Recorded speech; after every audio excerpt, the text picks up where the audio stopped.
Hey climbers, Brent here. Are you ready to write your best songs ever? Are you ready to take that next step in your songwriting journey? Well, I want to help you with that. Listening to the C.L.I.M.B podcast is a great way to get started on your songwriting journey and to learn the basics about the art, the craft, and the business of songwriting.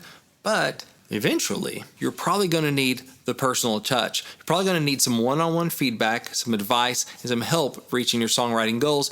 And that's what I want to help do for you. I want to help you write your best songs ever. And I want to help you learn the art, the craft, and the business of songwriting, of how to turn pro in your mind and in your behavior before you ever turn pro on paper. Before you ever have the awards to hang on the wall, I want to give you the mindsets and the skills to earn that stuff. And so we'll dive into your questions and I'll give you honest answers. And I can help repair your song if it's already written but has a couple bugs and has some opportunities to get better.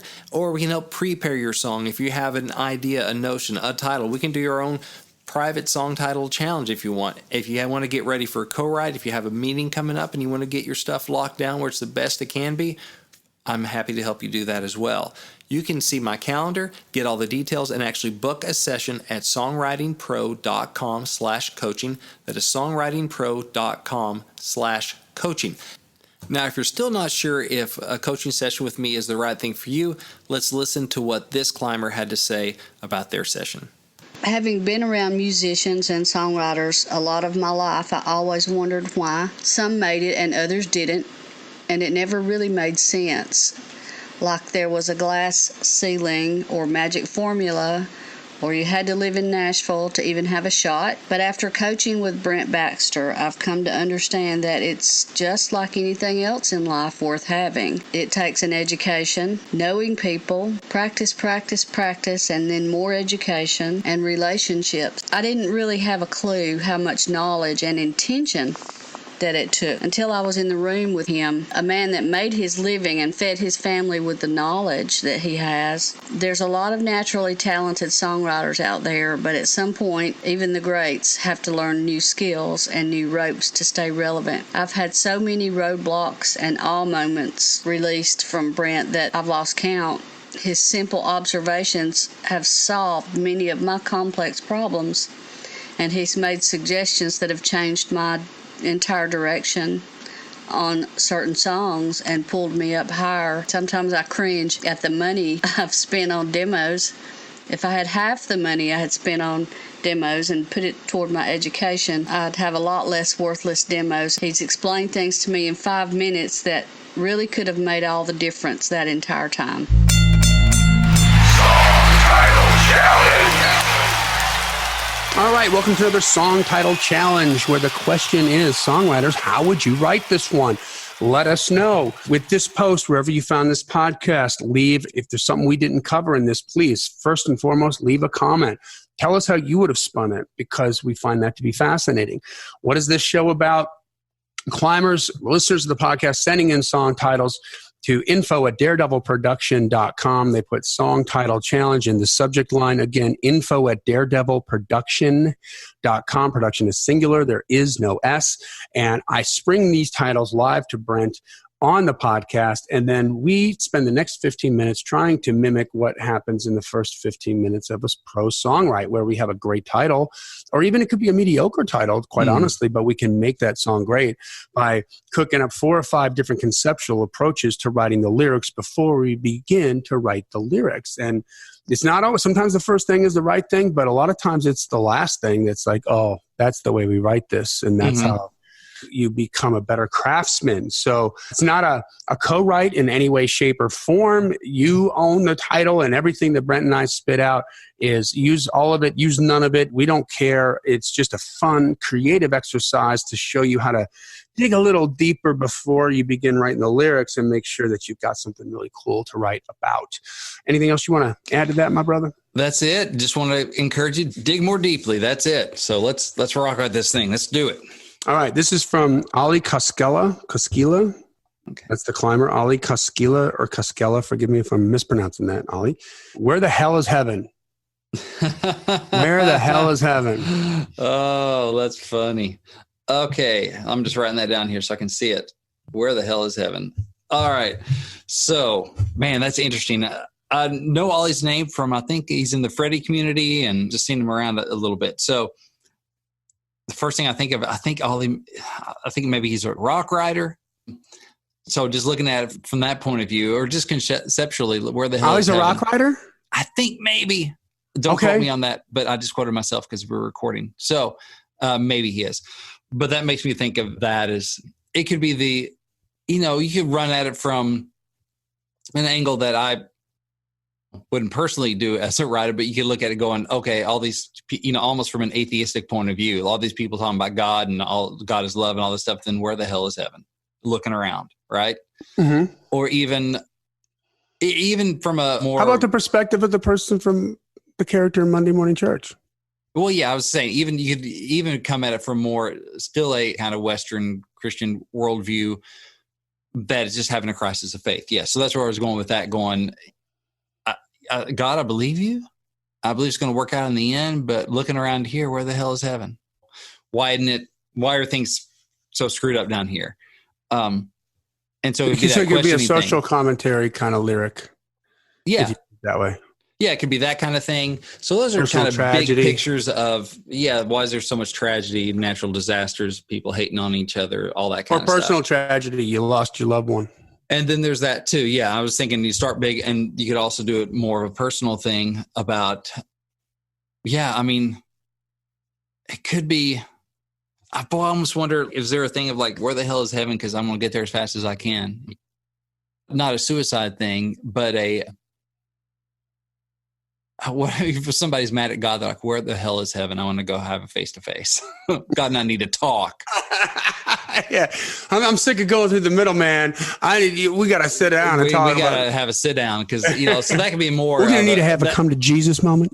Exactly. So if I need to, I'm going to come to Jesus and we're going to talk. God, we're going to need to have a come to Jesus moment. Right. Exactly. That's good. You can use that line. I would like exactly. Yeah. That feels more like a rock thing. Angry. Mm-hmm. Where the hell is heaven? God and I need to talk. Mm-hmm. So you, of course, have to run that through your own genre and lane. And your own filter. Yeah.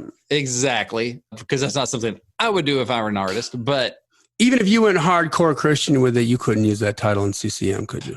No. Because it says hell. Yeah. The way it's used, you couldn't use it in CCM or gospel, or, you could use it in country because we're kind of straddle the fence kind of thing. So, you could come at it from more of a country perspective, maybe not as angry, but as going, where the hell is heaven? Like, where I don't see it. I'm looking for it. I want to find a little taste of it. Or, go ahead. No, you go ahead. I got it. What if it's a love song kind of thing, and kind of she's my heaven, but she's leaving. So now I'm just wondering, where the hell is heaven? I've been through half of Tennessee looking for her. She's my heaven, basically. What if her name is Heaven? It could be that. It feels a little contrived, but you could do that. That's because it's not a common name. It's my dog. Yeah. Come here, Heaven. Heaven. But it could be that kind of thing too. Is like, she's my heaven, she's my angel on earth kind of thing. And now she's taking off down that road or whatever. And she took off, or I found her note when I got home. Now I'm just wondering, where the hell is heaven? Yeah. Because my angels flew kind of thing. So you do that kind of thing. Where the hell is heaven? Where the hell is heaven if it ain't right here? Like, here's heaven? Yeah. I like that. This ain't it. Where the hell is it? We're out here around the campfire drinking beers, hanging out with good friends, cooking hot dogs, and where the hell is heaven if this ain't right here? Yeah, where the hell is heaven if it ain't right here? Yeah. So it could be the same as saying this is God's country. Like, it could be like, you could do this is God's country, which is country pep rally kind of thing. You could do the barn burner, Jason Aldean, we're raising hell, but it's heaven kind of thing. So you could do more aggressive, like country rock thing. You could do the more laid back country kind of thing where we're just vibing. We're sitting in the lawn chairs and drinking and having a good time, more the laid back, hillbilly soiree kind of thing. Or it could be more the, I'm with my girl and it's more of a makeout thing. Where the hell is heaven if it ain't right here? And you could do like all kinds of heavenish kind of imagery. what do they call those beings? Like, what would an angel be? Like, angel. Yeah. It was like, if you got the angels dancing around the campfire or the bonfire, or, hold my angel in my arms and that kind of stuff. You play on some of that. You just want to, be judicious in how much you do that, because you don't want to. Too much of it. It each genre kind of has its clever. own like limits of like, okay, that's getting too on the nose. Like really for writing it. Or cheesy. Cheesy, really right, exactly. Like, okay, if I were writing this for a Florida Georgia line, I wouldn't push that too much. You get some heaven, get some angel, but I'm not gonna push it too far. Right. Let's see. Or I might have died and gone to heaven. There's a few things you can do, but it's a matter of taste. How much is tasteful and how much is tacky on how much you do on that. So I really like that. Where the hell is heaven if it ain't right here? Because that just flips it positive, right? You go from like on one, I have a rock song where I want to punch God in the face. And the other one is, this is great. Life is so good. Right? Yeah. It's funny how you can twist those titles, and it's like, oh my gosh, you can do completely different things with them. One is the world is coming apart. So where the hell is heaven? Oh. The other is everything's come together. So another spin that I just thought of, I'm going back to Vice lyrics, right? Uh-huh. Yeah. And what was that line that she had? So you know about Miranda Lambert's song Vice? Yeah, all dressed up in a pretty back label, sweet salvation on a dining room table, waiting on me where the numb meets the lonely. It's gone before it ever melts the ice. Another vice. Like, what if it's where the hell is heaven if it ain't right here? And you're just talking about a bottle of whiskey. Yeah. Yeah. I mean, like all you got to do is put a drink in my hand, like not dark, but fun. Like. Yeah, which kind of goes to the outing party thing, but it's. Man, all you gotta do is put a drink in my hand. Right. Yeah, it could be like at the show, at the bar, at the thing. But I wonder also where the hell is heaven? It's like, if this was supposed to get me there, where the hell is heaven if this doesn't get me there? Or kind of the thing of like, man, this whiskey was supposed to kind of numb me out, get me high, whatever. It didn't work. So where the hell is heaven if this ain't getting me there? Oh, like she's gone and this is my recourse and it's not working. So just leave me wonder where the hell is heaven where the hell is heaven that's usually here? It's like how about an angle like Alanis Morissette had in Isn't It Ironic? Mm-hmm. Where she's like about the guy who's afraid to fly, and then the plane went down. He thought, wasn't this nice? Yeah. Well, ironic, nice? And just that kind of thing where somebody who maybe from a perspective of somebody who there are people maybe who are a little too literal about some things, right? And so they deny themselves like living because they're preparing to die for their whole life. If that makes sense, you know what I mean? And it's like, you got to live a little bit too. Like, because heaven, this is heaven right here. Where the hell is heaven? It's right here. This is what you got to do. If all you're doing is, let's say, so this could be a rock thing too. Okay. So Christians out there, you might hate me for saying this, but I mean, what if you're like looking at somebody like the church lady? It's like you're spending your whole life judging other people instead of going out there and helping them. Oh, like, no, I'm interact completely on board with that because that's not biblical. Just sit and judge people and not help them. So I'm completely on board with that. Yeah. Yeah.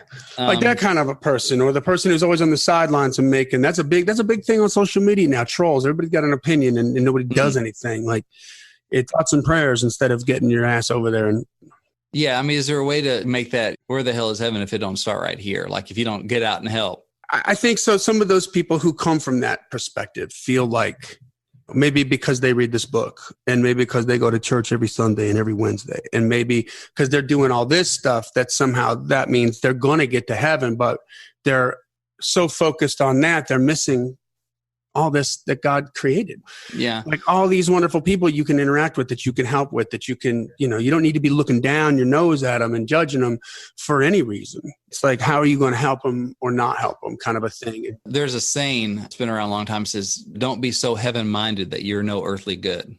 Oh, there you go. That's what I mean by that. Yeah. So, okay. Yeah. It's like, let's just take it out of the religious context. And how about the people who spend who have lived 65 years of their life doing nothing because they're saving to retire.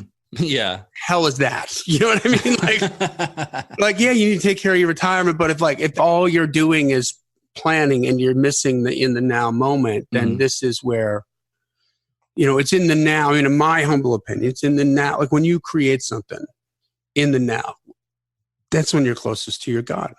Like that's when you're getting that inspiration and you're writing a song or making a paint or creating some music Well, you were there for the Rivers Rutherford Hall of Fame, Songwriter Hall of Fame speech, where he talked about I find that my songwriting is not so much for me. It's God uses that that's my lane to communicate with him, to have time with my dad, with my father in the act of creation. So as opposed to I got to have a third job because I'm not going to have enough to retire on.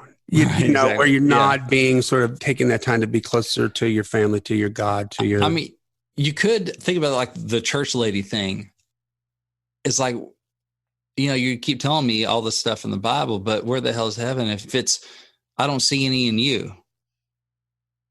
Like that you're so busy judgy and you're not having any fun. And I don't mean fun like you got to go out and do these things that are sinful or whatever. Like you're just not enjoying life.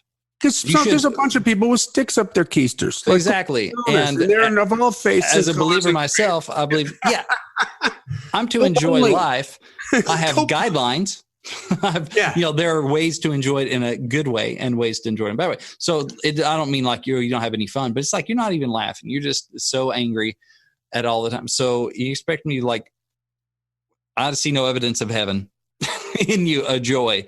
So you could kind of go that way. I'll share a real personal story real quick and talk like you could do this almost like a live like you were dying context, right? Like my mother, who just recently passed away, never liked roller coasters. Like those things kind of freaked her out or whatever. And it was funny because she was diagnosed with mesothelioma in January, and in March we were all out there and we went to this iFly place. Have you heard of this?